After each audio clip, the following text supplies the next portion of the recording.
Welcome to Pep codings YouTube channel. So आज की video में हम यूलर्स टॉर्सन फंक्शन करने वाले। ओके, सो लेट्स सी क्या है ये। Just a second. Okay, let's see. सो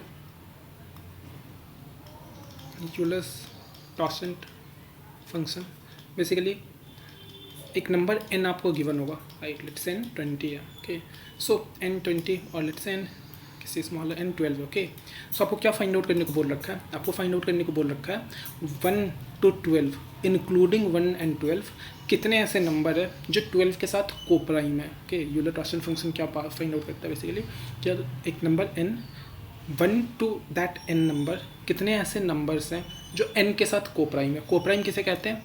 दो नंबर्स जिनका जीसीडी 1 होता है वो कोप्राइम होते हैं, जैसे 7,8 ये दोनों कोप्राइम है। कॉन्टीन्यूअस नंबर हमेशा कोप्राइम होते हैं। ओके, कॉन्टीन्यूअस नंबर हमेशा कोप्राइम होते हैं।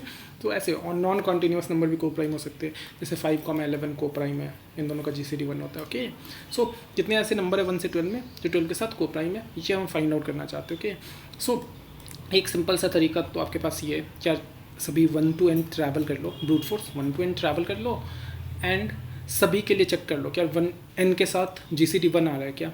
1 के लिए चेक करा, फिर 2 के लिए चेक करा, 2 and 12 का जीसीडी 1 है क्या, 3 12 का जीसीडी 1 है क्या, 4 12 का जीसीडी 1 है क्या, 5 12 का जीसीडी 1 है क्या।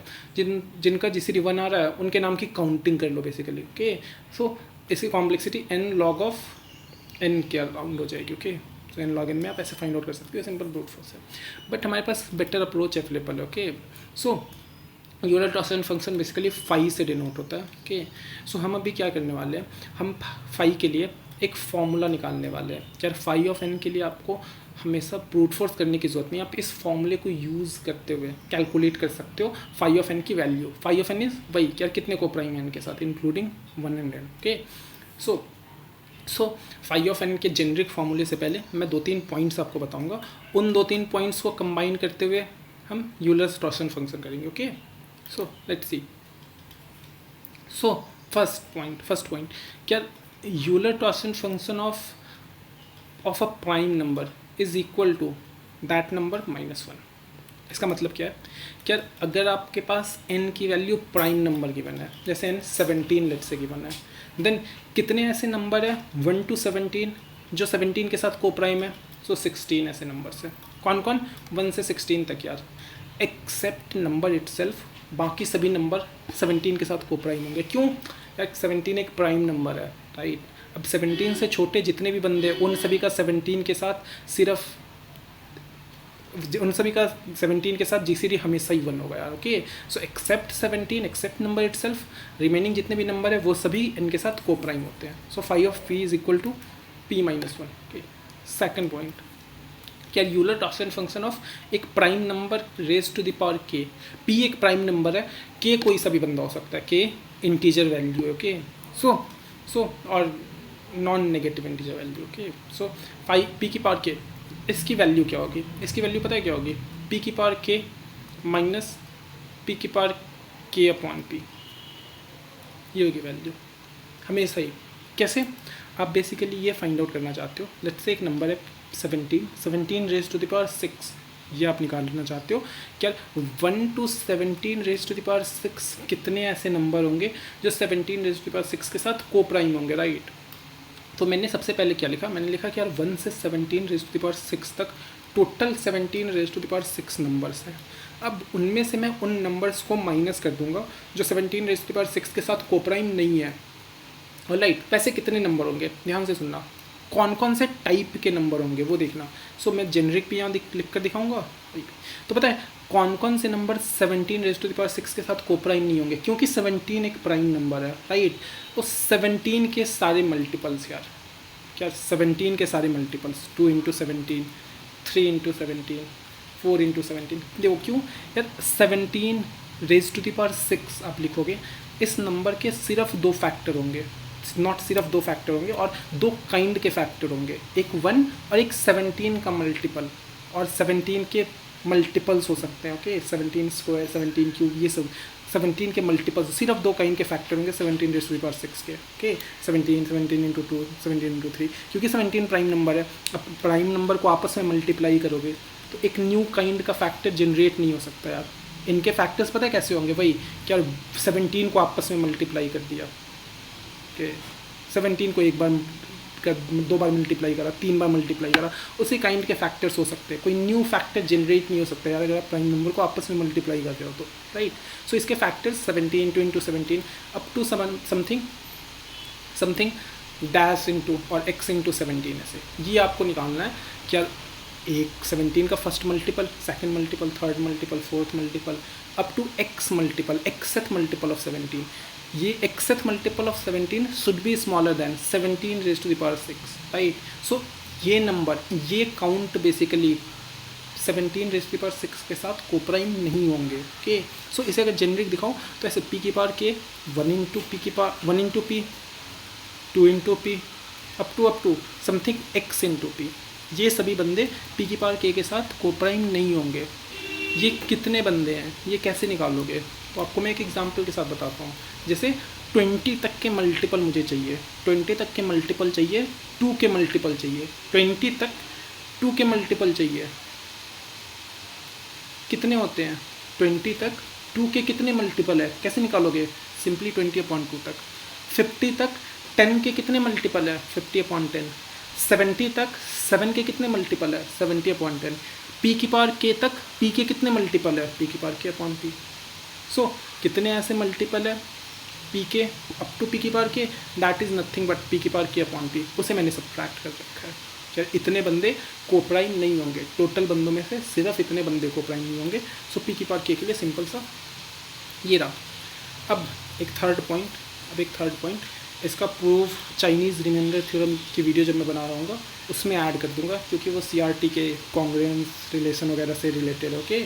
सो उस टाइम मैं प्रूव कर दूंगा। अभी के लिए फैक्ट की तरह क्या phi of a into B is equal to phi of a into phi of B. Multiplicative अगर बंदे हैं देन आप इसे डिस्ट्रीब्यूट कर सकते हो, क्या a into B equal to phi of a into B is equal to phi of a into phi of B. a and b दोनों कोप्राइम होने चाहिए आपस में, कि ऐसे कोई सा भी a एंड b नहीं, a एंड b आपस में कोप्राइम होने चाहिए, तभी ये वाली है, ऑलराइट। अच्छा, अगर ये a एंड b कोप्राइम नहीं भी है तब भी एक फॉर्मूला होता है, ओके, वो स्लाइटली डिफरेंट है, वो ऐसा है into D upon GCD upon phi of d, right, where d is equal to GCD of a, b। So ये फॉर्मूला है अगर a एंड b कोप्राइम है, एंड a एंड b अगर कोप्राइम नहीं है देन नीचे ये फॉर्मूला है, ओके। सो अभी हम कोप्राइम पे स्टिक करते हैं, क्या a and b let's say coprime है, इसके साथ स्टिक करते हैं, ऑलराइट। सो अब इन तीनों को कंबाइन करते हुए हम फाई ऑफ n के जेनरिक फॉर्मूले को निकाल सकते हैं। कैसे निकाल सकते हैं ये देखना, मैं क्या करूँगा, मैं क्या कह रहा हूँ, क्या n के प्राइम फैक्टर के मल्टीपल्स को लिखना स्टार्ट कर दो। n के प्राइम फैक्टर के मल्टीपल्स से एक नंबर n है, क्या आप उसके प्राइम फैक्टर्स को लिख सकते हो, बिल्कुल लिख सकते हो। उसके n को आप प्राइम फैक्टर्स के फॉर्म में लिख रहे हो, उसके ऑफकोर्स हमें सही पॉसिबल है कि उसके फैक्टर्स के फॉर्म में लिखना, right, and so on up to pk के लेट से। सो मैंने एक नंबर को उसके prime factors raise to the power, जैसे अगर मुझे लेट्स से कौन सा नंबर लूँ, लेट्स से 38 लिखने को बोला गया, तो मैं क्या लिखूँगा, 2 इंटू 19, बहुत बेकार एग्जाम्पल, लेट्स से 40 के प्राइम फैक्टर्स को लिखने को बोला गया। सो 2 इंटू 2 की पावर 3 इंटू 5, ये रहा। ऐसे प्राइम फैक्टर्स के फॉर्म में आप हमेशा लिख सकते हो एक नंबर को, ओके। सो ये मैंने लिख दिया। अब n की वैल्यू ये, हम फाई ऑफ n निकालना चाहते हैं। सो फाई ऑफ n निकालना चाहते हैं basically phi of p1 raise to the power a1, p2 raise to the power a2, p3 raise to the power a3 up to pk raise to the power a के निकालना चाहते हैं, okay.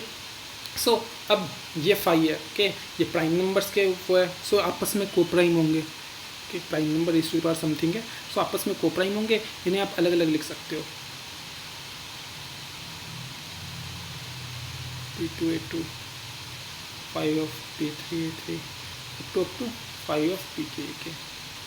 अब ये आपने लिख दिया, ये prime number raise to the power some number है, उसका आंसर आपको ऑलरेडी पता है। इसे थोड़ा सा मैं चेंज कर देता हूँ, इसे मैं ऐसे लिख देता हूँ, pk कॉमन लेकर 1 - 1 अपॉन p, ओके, सेम है, pk बस कॉमन ले लिया।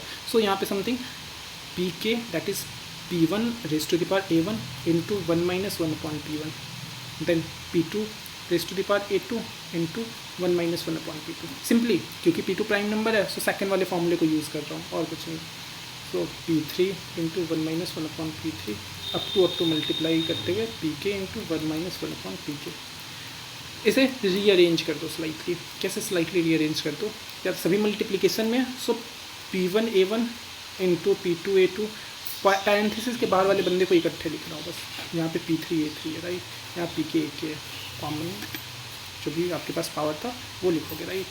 सो P3A3 into up to PKAK, ये इकट्ठे आ गया। और फिर पैरेंथेसिस वाले अलग से 1 minus 1 upon P1, 1 minus 1 upon P2 up to 1 minus 1 upon Pk।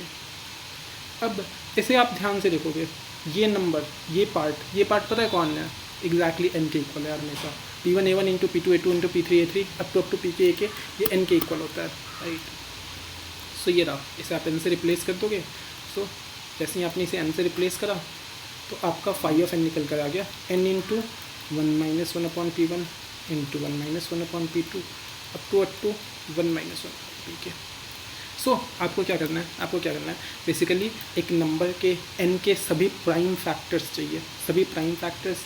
अगर सभी प्राइम फैक्टर्स मिल जाएंगे तो आप इसके फॉर्मूले में प्लेस करोगे एंड सिंपली निकाल लोगे। नहीं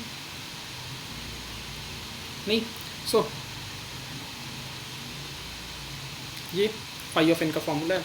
अच्छा, इसमें एक बात का ध्यान रखना, इसमें P1 को डायरेक्टली यहाँ प्लेस मत कर देना। जैसे आप P1 को यहाँ प्लेस कर दोगे तो 1/2 ये 0 में कन्वर्ट हो जाएगा, चीज़ें गुम हो जाएंगी। ओके, सो इसे हम कैसे करने वाले? हम इसे ऐसे करने वाले कि यार एक फैक्टर निकालेंगे। जैसे P1 हमने निकाला, P1 लेट से 2 निकल कर आया, तो मैं n की वैल्यू में n/P1 इससे रिप्लेस कर दूँगा। n को किससे रिप्लेस कर दूँगा? n minus n/P1। फिर इससे एक वैल्यू आ जाएगी, क्यों? n P1 से डिविजिबल है, P1 n का ये एक फैक्टर है, तो ये पक्के से एक इंटीग्रल वैल्यू आएगी। तो n minus sum integral value, इसकी एक वैल्यू आ जाएगी कुछ इंटीग्रल, लेट से n डैश आ गई।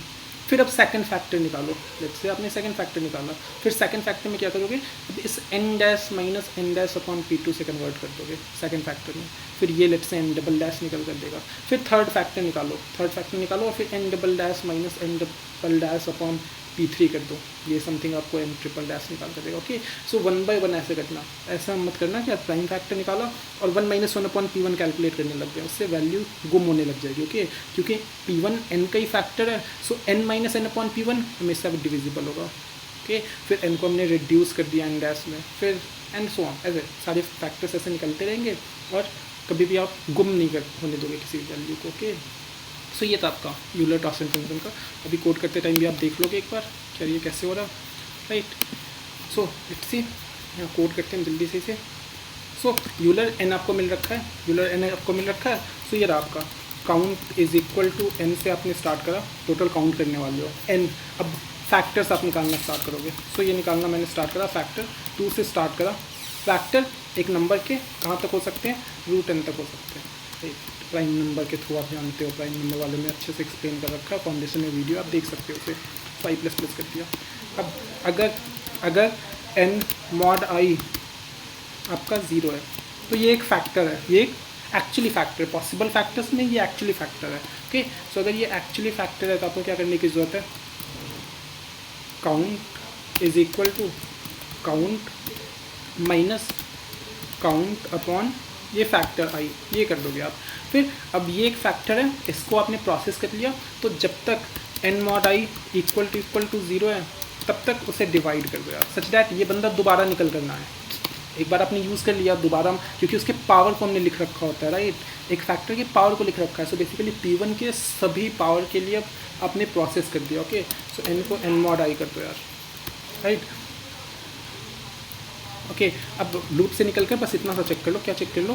कि भाई आपका n ग्रेटर दैन 1 तो नहीं रह गया, मीनिंग फैक्टर में कोई प्राइम नंबर तो नहीं रह गया। जैसे 26 के लिए √26 से समथिंग 5 तक आप चेक करोगे, स्टिल 13 रिमेनिंग रह जाएगा। 13 एक प्राइम फैक्टर है, वो √n के बाद हो सकता है। ओके, सो यहाँ पे ये चेक कर लिया आपने, क्या n अगर ग्रेटर दैन 1 है, then count is equal to count minus count upon n, जो आपके पास प्राइम नंबर है उसे कर दिया और यहाँ से रिटर्न कर दो काउंट। सो ये था आपका राइट, 1 बाई 1 फैक्टर निकाला एंड उसे काउंट को मल्टीप्लाई करते हुए count equal to count minus count upon I, N को मल्टीप्लाई करा, फिर उसे एन डैश आया, उसे काउंट में कॉपी कर लिया, एंड सो ऑन। ओके, तो ये रहा आपका कोड, इसे जल्दी से रन कर देते हैं। सो ये हो गया एक्सेप्ट, इसे कर दिया सबमिट।